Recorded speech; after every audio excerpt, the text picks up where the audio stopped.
Let's go to Alan Dershowitz, of course, the great Harvard Law School emeritus professor, one of the best constitutional experts out there. Professor Dershowitz, you had some really interesting stuff saying Trump should change venue, basically, for the trial. You suggested Staten Island. Yeah, well, first of all, President Trump called me the other day and wanted my advice. He loved my book, Get Trump. He urged everybody to read it. He said, I hope one day I'll get you to vote for me, but even if you don't vote for me, I love your book. Get Trump really predicted all of this that was going on. He said, what's your advice? And I said, my advice is to invest in a T-shirt company that puts mugshots on the front of the T-shirt, because your mugshot will be the best-selling T-shirt since Frank Sinatra's back in the 1950s. And he laughed, and he said he might do that. Is this before or after he was indicted? Before he was indicted. He expected to be indicted. He said it would be in a couple of days. Well, what he didn't know is that another crime has been committed right in front of Bragg's nose, under his watch, in his building. And that is somebody leaked this grand jury indictment, which is a felony, a Class E felony. It wasn't Trump or his team. They were shocked by it. Obviously, it was either somebody in Bragg's office, which he doesn't want to investigate, or somebody in the grand jury, which he doesn't want to investigate. So we're seeing a cover-up right in front of us. We have a felony committed right there, and as far as we know, Bragg isn't investigating it. Instead, he's busy making up a crime that didn't occur in order to get Trump. And that is really, really a distortion of justice. How dangerous is this, do you think, to the justice system? I think it's outrageous, because if the name was not Trump, you know that Bragg wouldn't be looking into it. Well, you know, the Bible says to prosecutors and judges two rules. Don't take a bribe, but the second one is more important. Don't recognize faces. Don't ever, ever prosecute people based on who they are. What happened here is Bragg and James ran as Democrats on the promise to get Trump because he was running against the chief Democrat. And when you're going after a presidential candidate, you darn well better have the strongest case imaginable. So maybe when the indictment is unsealed, it will have a videotape of Donald Trump shooting somebody on Fifth Avenue the way he said he could do. But absent that videotape, if this is about Stormy Daniels, we don't know it's in the indictment, we have to wait, but if it's about Stormy Daniels, if it's about failing to make a proper entry in corporate records, it's a scandal. You don't go after the president's leading contender opponent on the basis of a Mickey Mouse charge. Governor Patterson? Alan, I wanted to ask you about the grand jury process itself. I think it's, and I know this is the word, overrated. In other words, it is not hard to get 23 people in a room and get a majority of them when the other side can't even make a presentation to get an indictment, but then the indictment is waved around as if it's this lethal weapon, which it really rarely is. And to convict someone, go ahead.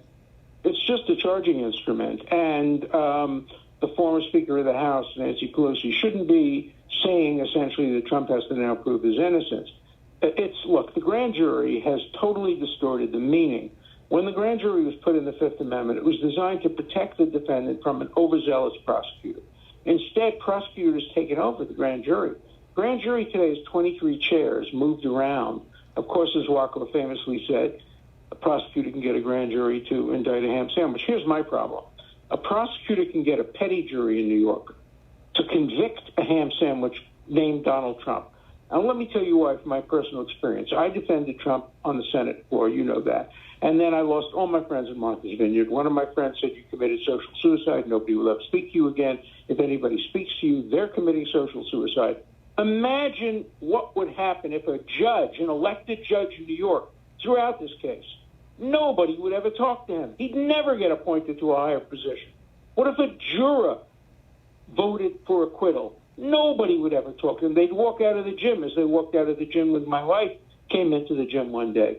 So in New York City, you cannot get a fair trial. This case must be moved to Staten Island, to Rockland County, to upstate New York, but it cannot be conducted in Manhattan, where there's not a chance of a fair trial. Agreed. I have one other question, Mr. Dershowitz. Does that mean in 50 states, in a zillion counties in those 50 states, they can indict anybody? Yeah, there's really no check and balance. In some states, a governor can fire, as in New York, a governor can fire the district attorney, but obviously this governor is not going to do that. He's going to be a hero in New York City, and, it will help him get reelected. He's, after all, followed a campaign pledge.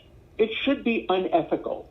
I think it is unethical for any prosecutor to run on, I'm going to get somebody. I'm getting Trump. The book, Get Trump. It's not an original title with me. It's a campaign slogan that Letitia James and Bragg ran on, get Trump. And now they think they got him because they got 23 or 12 grand jurors to indict, and they may very well get a conviction if it's in Manhattan, but there has to be a check on prosecutors. Alan, to be perfectly honest with you, I don't think they can get a conviction, even in Manhattan. Really? Judge Weinberg? Alan, a couple of points. Number one, the problem is the jury pool, and if they move for a change of venue based on what you've been talking about, they have to go before Judge Juan Marchand, and Trump foolishly went after him and attacked him. Yeah, tell everybody what he did. Tell everybody what Trump he said. went out and he said that he said, this judge hates me, and the whole record is there, and I can't get a fair trial. Well, Trump should be quiet on this. No, he shouldn't have been quiet. He should have said that this judge was handpicked by the prosecutor. Well, that should always. Alan, but I'm telling you, having sat in Supreme Court in Manhattan, the prosecutor does not pick this judge. How did the judge? It comes out of the wheel. No, well, you better check that. I'm told this was a related case. No, but no, you're right. I say initially it comes out of the wheel for the finance guy, and because it's a related case. So it's not any case can be made related by the prosecutor. The prosecutor is the one who says it's related. So I think he had an impact on picking this judge. I think it ought to go back in the wheel and let him pick another judge. I don't think that the same judge should be sitting on two cases that are related. That's a bad reason for having a judge in a case, not a good reason. But it gives the prosecutor too much power. But this prosecution, Alan, totally undermines the people's faith in the rule of law, and that's the real cost of this prosecution. And it should. And we should be very skeptical about a case where a prosecutor runs for, first of all, it should be unethical for any prosecutor to run for office saying, I will get somebody. Even the Bible, you go back to the Bible, it gives two instructions to judges and prosecutors. One, don't take bribes. That's obvious. The second is, lo takir panim, do not recognize faces.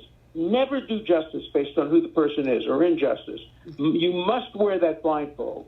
And, of course, Bragg took the blindfold off. It was only because the guy's name was Trump. He only recognized faces. He didn't base this indictment on the evidence or on the law. He had to make that up. He based it on a campaign promise to get Trump. As Justice Jackson said once, prosecutors can rummage through the statute books, and any prosecutor can find something to prosecute him on. Stalin to Lavrenti Beria, show me the man and I'll find you the crime. This is not the way the American system should work. Deputy Mayor Rudy Washington. Professor, Governor Patterson, called me a shade-free attorney. So I'm going to ask you a legal question. Uh-oh. That's a new one. Yeah. I'm going to ask you a question. Two lawyers negotiate an NDA, and the client... A non-disclosure agreement. Right, a non-disclosure agreement, and the client pays it through legal fees. I'm trying to understand what's illegal about that. There's nothing illegal about it, and if you take Bragg seriously, what he expects is you pay $130,000 to get somebody's silence. You buy their silence. That's legal. Then he says you're supposed to put in your public corporate forms, oh, by the way, the hush fund that I paid to keep this secret from my wife, the reason I paid it is to keep it secret from my wife because I had an adulterous affair with a porn star. Sure. It is the most idiotic statement imaginable. Nobody has ever done that, and nobody's ever been... Professor, let's set aside the Edwards case in North Carolina for a second. Yeah. And let's say that President Trump did pay the $130,000 out of his campaign fund. Yeah. What would be the natural assumption of a lot of people? Well, the natural assumption would be that the only reason he did it is to get elected. But when you have a wife, when you have children, and particularly in this case, when you have business investments all over the world, you do not want a public disclosure that you paid money to a porn star. So the government has to prove beyond a reasonable doubt that the only reason that he paid this hush money was to affect his campaign. So my point would have been that paying it out of the campaign fund, one everyday man would think he's guilty. Negotiating an NDA with your lawyer, and he's still guilty. So That's right. What is the win for Trump? He can't win either way. Well, he can't win in the court of public opinion, but it Exactly. happens not to be guilty legally, so he can win. He's not going to win in the trial court. Here we have some disagreement. I think it's going to be very hard for even a brilliant lawyer to persuade jurors that this guy didn't do anything criminal. I think they would convict him for spitting on the street. But I think an appellate court will reverse. I don't think this will ever be a sustained conviction. Professor Alan, I didn't think that there was a majority of jurors that would vote for acquittal. I'm just telling you, I think there'd be enough. There are, you put 12 people in a room, 2 or 3 of them would have a conscience and would not vote to convict this candidate. You have a better sense of conscience in the days of Donald Trump. My experience is that when it comes to Donald Trump, this Trump derangement syndrome is real, because I know my friends who are decent, reasonable people. They are so angry at me for saying what I say on television. They know it's right, but they don't want me to say it. They don't want me to do anything that in any way seems to help Donald Trump. They are so completely committed and so monomaniacal about this that I wonder if... And Professor, it's too bad that Voltaire passed away. He'd have been great on the jury. yeah. We got to take a break. Professor, thank you so much for telling the American people the truth.